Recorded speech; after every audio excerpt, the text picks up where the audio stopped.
ഭാരതത്തിലെ ഹിന്ദു സ്ത്രീകളെ ലക്ഷ്യമിട്ട് പാകിസ്ഥാന്റെ ഗൂഢ അജണ്ട. ഹോം അപ്ലയൻസസും കിച്ചൺ അപ്ലയൻസസും ഒക്കെ വാങ്ങുമ്പോൾ ചെറിയ തവണകളായി തിരിച്ചടയ്ക്കാനുള്ള EMI സ്കീമുകൾ മൈജി ഫ്യൂച്ചറിലുണ്ടല്ലോ. എക്സ്പീരിയൻസ് ചെയ്യാം നെക്സ്റ്റ് ലെവൽ ഷോപ്പിംഗ് മൈജി ഫ്യൂച്ചറിൽ.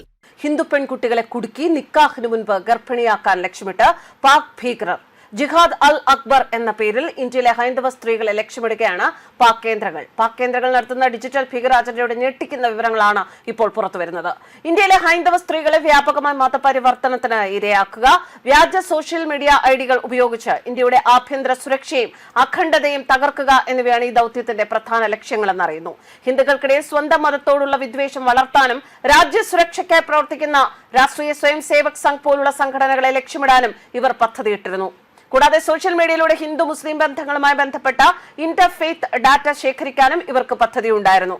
ഇന്ത്യയുടെ സാമൂഹിക ഘടനയെ പൂർണ്ണമായും തകർത്ത് രാജ്യത്തെ ആന്തരികമായി ദുർബലപ്പെടുത്തുകയാണ് പാക് ഭീകരന്മാരുടെ യഥാർത്ഥ ലക്ഷ്യമെന്ന് അന്വേഷണ ഉദ്യോഗസ്ഥർ വ്യക്തമാക്കുന്നു. രാജസ്ഥാനിലെ കോട്ട നഗരത്തിൽ നിരവധി പേർ ഉന്നയിച്ച നിർബന്ധിത മതപരിവർത്തന ലൈംഗിക ചൂഷണ പരാതികൾക്ക് പിന്നാലെയാണ് രാജ്യസുരക്ഷയെ പോലും ബാധിക്കുന്ന വൻ ഡിജിറ്റൽ ഭീകര ഗൂഢാലോചന പുറത്തുവന്നതായി റിപ്പോർട്ടുകൾ വരുന്നത്. ബജ്രംഗ് ദളാണ് പരാതി നൽകിയിരിക്കുന്നത്. പരാതിയുടെ അടിസ്ഥാനത്തിൽ മനീഷ് ശർമ്മ എന്ന മോയിൻ ഖാനെ പോലീസ് നേരത്തെ അറസ്റ്റ് ചെയ്തിരുന്നു. ഇയാളുടെ സോഷ്യൽ മീഡിയ ഗ്രൂപ്പുകളിൽ നിന്നും മൊബൈൽ ഫോണിൽ നിന്നും ഹൈന്ദവ വിഭാഗത്തിൽപ്പെട്ട പെൺകുട്ടികളുടെയും സ്ത്രീകളുടെയും ആക്ഷേപകരമായ ദൃശ്യങ്ങൾ പോലീസ് കണ്ടെടുത്തു. എന്നാൽ ഇപ്പോൾ കേസിന്റെ അന്വേഷണം പൂർണ്ണമായും മാറ്റിമറിക്കുന്ന തരത്തിലുള്ള പുതിയ തെളിവുകളാണ് ഇയാളുടെ മൊബൈൽ ഫോണിലെ ഡിലീറ്റ് ചെയ്ത ഹിസ്റ്ററിയിൽ നിന്നും കണ്ടെത്തിയിരിക്കുന്നത്.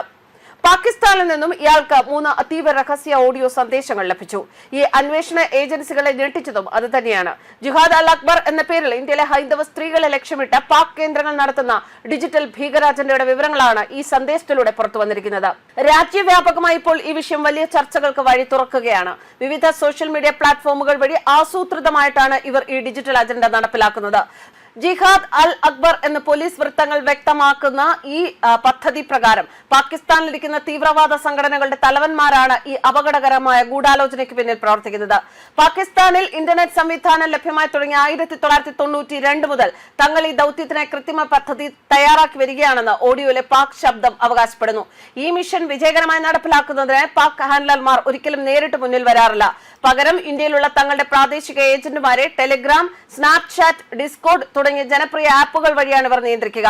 ഇതിനായി അതീവ രഹസ്യ ഗ്രൂപ്പുകളും ചാനലുകളും ഇവർ സമൂഹ മാധ്യമങ്ങളിൽ സജീവമായി നിലനിർത്തുന്നുണ്ട്. പ്രാദേശിക മാധ്യമങ്ങൾ പുറത്തുവിട്ട റിപ്പോർട്ടുകൾ പ്രകാരം ഈ ഗൂഢാലോചന രാജ്യവ്യാപകമായി വ്യാപിപ്പിക്കുന്നതിന് പ്രാദേശിക ഏജന്റുമാർക്ക് അവരുടെ കോളേജ് സുഹൃത്തുക്കളെയും സഹപാഠികളെയും ഇതിലേക്ക് ആകർഷിക്കാനുള്ള ചുമതലയാണ് നൽകിയിരിക്കുന്നത്. മോയിന്റെ ഫോണിൽ നിന്ന് ലഭിച്ച ഓഡിയോയിൽ വക്കാസ് എന്നു പേരുള്ള ഒരു യുവാവിന് പാക് ഹാൻഡലർമാർ കൃത്യമായ നിർദ്ദേശം നൽകുന്നത് കേൾക്കാം. മുസ്ലിം യുവാക്കളെ കോളേജ് സുഹൃത്തുക്കളെ ബോധവൽക്കരിക്കണമെന്നും അവർക്കായി അതീവ രഹസ്യ യോഗങ്ങൾ വിളിച്ചു ചേർക്കണമെന്നുമാണ് നിർദ്ദേശം. ഈ യുവാക്കളെ പ്രകോപിപ്പിക്കുന്നതിനായി ആദ്യം മതപരമായ ചില കാര്യങ്ങൾ വളച്ചൊടിച്ചു കാണിക്കുന്നു. മറ്റു മതസ്ഥർ തങ്ങളുടെ മതത്തോട് തെറ്റ് ചെയ്യുന്നു എന്ന തരത്തിലുള്ള വ്യാജ വിവരങ്ങളാണ് ഇവർ യുവാക്കളിൽ കുത്തിവെക്കുന്നത്.